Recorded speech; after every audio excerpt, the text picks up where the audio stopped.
Robin, there are wins in cricket, then sometimes there are big wins in cricket. I don't know how to describe this. Is this a statement by the Indian team? Oh, it's a statement and then some, as far as I'm concerned. I think this was clinical in every sense of the word. I think, just the way they executed their skills, batters, bowlers, fielders, top order was a concern for a lot of the guys in the studio, even here. And like, okay, will the opening batters get runs? And I think Rohit Sharma showed who's boss, and just went out there and dominated that innings. It was just a delight to watch. I was sitting on the couch going, "Wow, wow, what's going on?" All right, we're going to talk about Rohit Sharma in detail, but this is a question, that I've been thinking of for some time. Looking at the way the Indian team batted today, winning that game in 35 overs with 8 wickets to spare. Had India batted first, do you think the record that we saw just a few days ago of most runs in a World Cup game set by South Africa on the same ground, that was under threat?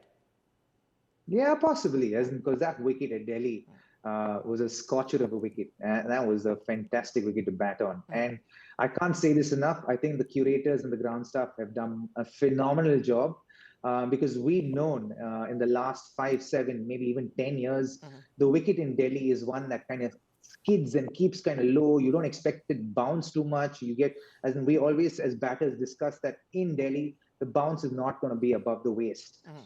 Even a short ball will probably come at best, maybe midriff height, not more than that. But here on this wicket, there was so much bounce, there's so much purchase for shots. You could see Rohit Sharma saying, man, anything slightly back of a length, I'm going to hit it and pump it to cow corner. And he was doing that so well today. Okay, talking about Rohit Sharma, plenty of records. Rohit Sharma notched up in that 100 that he got today. For starters, the fastest to 1,000 runs in World Cup history alongside David Warner. Now has the most amount of hundreds in World Cup. He was tied with Sachin Tendulkar now, sitting on top of that pile all by himself with 7. And then, of course, most sixes in the history of international cricket. He's gone past Chris Gayle. So plenty of records for Rohit Sharma. Okay, Robin still with us. Robin, this is his 7th ton in World Cup, most by any batsman in the history of World Cups. But what really got my eye was the fact that he's got just 19 innings and has 700s. Talk about that conversion rate. Oh, that's incredible, isn't it? I think he cements himself into the greats of World Cup cricket, even one-day cricket, if I may go on to say so. It's certainly in India great, and I think arguably debate in a debate would be one of the picks for the greatest Indian ODI batsmen, along with Virat Kohli and Sachin Tendulkar and Rahul Dravid. Those are great names to be a part of, and Rohit Sharma has been right up there. As in, there were doubts, and people knew that the second wind. Anyone knows him and knows the ability he has. There was a second wind in there somewhere, and he seems to have found it, and just at the right time. And this augurs so well for Indian cricket, so well for India's chances in this World Cup.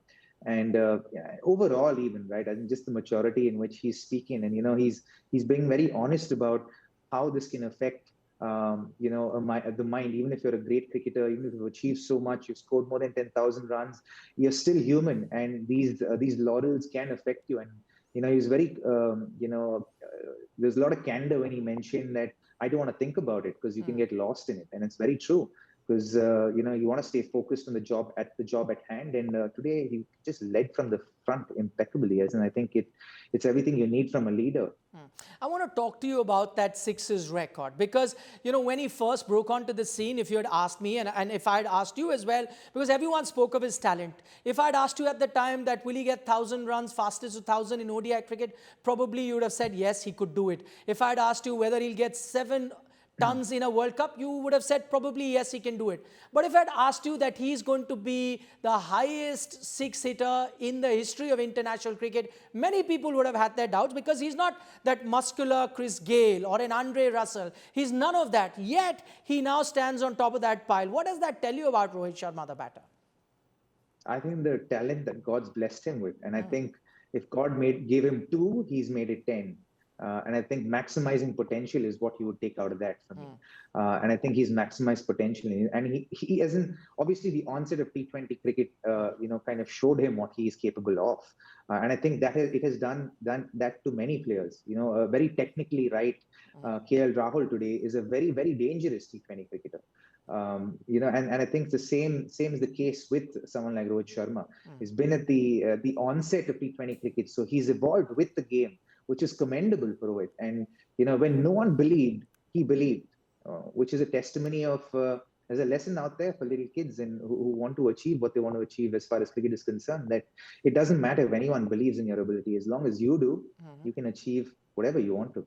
All right, Rohit Sharma, absolutely outstanding there for the Indian team, single-handedly taking them across the finish line versus Afghanistan. Now, there's another moment that we witnessed during the game. One of the subplots in the match between India and Afghanistan was the coming together of Virat Kohli and Naveen ul Haq. The two had their share of skirmishes in the IPL this year, and with Virat playing at his home ground, one expected there to be some sort of engagement between the two. It was as if the two moved past what happened in the IPL, and the two shook hands when Kohli was in the middle. The smile on both their faces suggesting that mutual respect was restored and both had let go of previous misunderstandings. The crowd witnessing the moment also liked what they saw and responded with a roar. Robin, I want a word from you. Today we saw Virat Kohli, and this has happened earlier with Virat. When the crowds were booing Steve Smith, he asked them to calm down. We saw that today as well, where Virat actually telling the Delhi crowd that was screaming Kohli's name, where Naveen was feeling. Clearly, Virat Kohli, the elder statesman here today. Oh, absolutely. It was delightful to watch that exchange. When it actually happened during the IPL, anyone who knows Virat Kohli personally, he's not that personality. And I remember when I spoke about it, when I tweeted about it, I came into for a lot of flock at that point in time. And this is actually who Virat Kohli is. This is truly who he is when you sit with him one-on-one. He's a very delightful person to interact with, very honest. There's a lot of candor. And he's always smiling. He's a very playful kind of character. And you can see over the last 6-7 months, or post the IPL, if I may say so, there's been a lot of calmness that he kind of radiates even in his aura. He's having fun with his cricket. I think that 100 against Afghanistan, I think at that point in T20 World Cup last year, was a big kind of getting over a hurdle and brought him a lot of relief in that sense. And then you could see that his personality began to come through. And now I would go on to say that he's truly become an elder statesman, a great ambassador for the game, and it's what you want from superstars of the game. And this is what cricket's all about. This is what makes cricket as endearing as it is to everyone who watches it and plays it. All right, that was a moment in the game. Couple of other moments, Robin, I want to talk to you about specifically with this game. Let's take a look at this particular match from Afghanistan's point of view. India chased it out rather comfortably. But if there is one criticism that you could direct towards the Afghanistan team, India goes on to a blistering start. Rohit Sharma is hammering the bowlers. Did they take too much time to bring their ace bowler in Rashid Khan? He comes on in the 15th over, by which time India have already almost guaranteed themselves a win. Could they have brought him on earlier and maybe tried to get that breakthrough? Who knows what happens from there on? Most certainly. And, by the 7th or 8th over, I was thinking, hey, it's not a bad idea to bring on Rashid Khan. He's one of the best in the world, if not the best at the moment. So why not bring him on and see if he can just put the brakes on this Indian onslaught right now.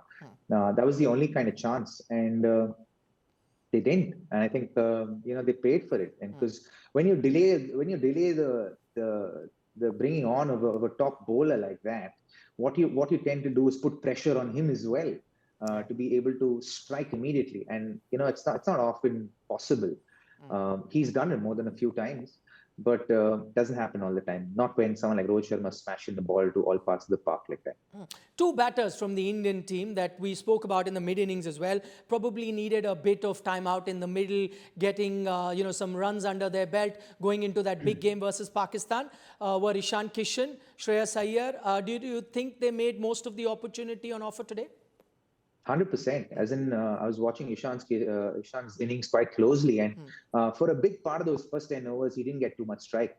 And you can tend to get a little impatient and want to score your runs as well and play to the momentum of the game. But he exercised a lot of maturity at that point in time, rotated the strike, built partnership, took Afghanistan out of the game completely. And then once he felt he was settled enough, took the attack on to the Afghanistan bowlers. And whatever little you saw, Shreyas Iyer back looked absolutely in control.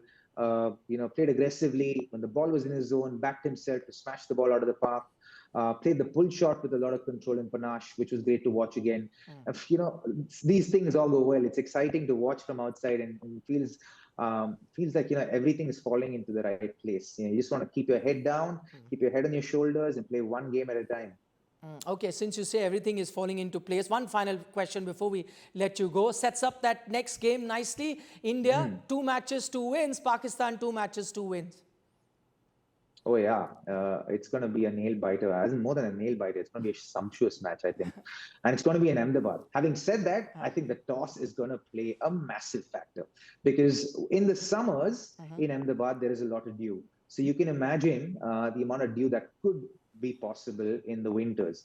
They will throw that chemical on there that will reduce the dew as much as possible. Having said that, that doesn't necessarily work all the time. There are days it works and there are days it just doesn't work. So, like they say, toss to both nirbhar this game. And I think a lot's going to be dependent on that toss. And India will want to win that toss and field first. All right. Toss is going to be the boss in Ahmedabad, as Robin there points out. But thank you so much, Robin, for joining us.